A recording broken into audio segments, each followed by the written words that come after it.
Exercise 11. Ready. Start. Sir, even though I do not agree with the mover of this resolution, I would like to thank you for giving me this opportunity and the House to discuss fully our failure in agricultural front, which according to him has resulted in creating more unemployment and rise in prices. A proposal has been moved to amend this resolution, according to which it has been stated that those who are unemployed should be given some allowance. At the same time, essential items such as food, clothing and shelter should be made available at reasonable prices to those who belong to fixed income groups. While moving the resolution, the honorable member has taken the stock in detail, quoting all possible figures, and naturally most of them are from government records. So, I do not want to challenge the figures. While I was listening to his speech, I felt as though I was going through our own document that we produced and presented to the House after the midterm appraisal of the fourth plan. The Planning Commission and the government have very fairly accepted in the House that the fourth plan envisaged a target of about 8 to 10% of industrial growth. However, it was not possible, and the industrial growth was between 5 to 6% for some years. Thereafter, we have seen that there was further stagnation, but I am happy to say today that during the past few months, as per our information, there is a new activity, and I am sure that with the several measures that are already undertaken by the government and by the Ministry of Industrial Development, it will be possible for us to again bring proper speed and proper pace so far as industrial growth is concerned. Sir, when I was listening to his speech, I felt that he has not done due justice to our agricultural progress and particularly to the agriculturists in our country. To say that we have not made any progress whatsoever is challenging the very reality which exists in our country.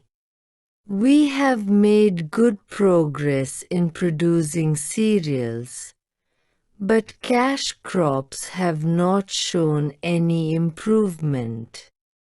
As I have said, my honorable friend should be happy that as was announced by the government, as was promised by the government has fulfilled the promise, and it is for all of us to see that the country is not again required to go to any other country to meet our own demand for food and cereals, and the government has taken proper steps in the matter.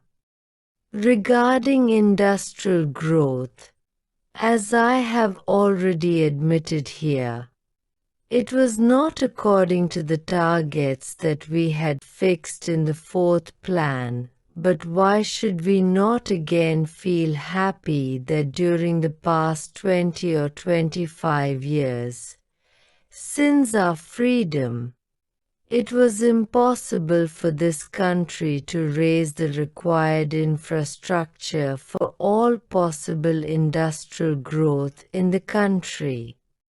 Let us not forget that it was after the Second World War, when the prices of these basic machines had gone higher all over the world.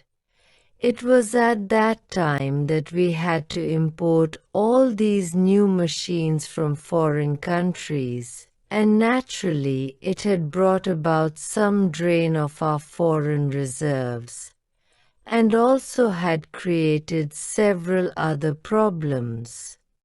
When everybody says that we have done nothing, that this country has not progressed, I am here to say today that it is because of our efforts.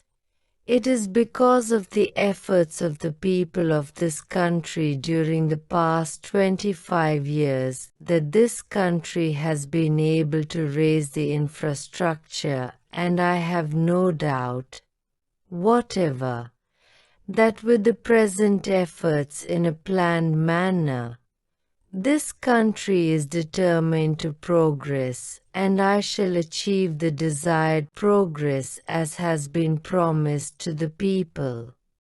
I do not want any applauses. My only submission to the House is let us try to understand ourselves. If something is wrong, I am going to speak about it.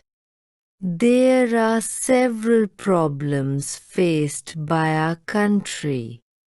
Why are we facing all these shortages and shortfalls today? The reasons are obvious. There are shortages of inputs and raw materials. These are in short supply. There was the power shortage. Enough power was not available.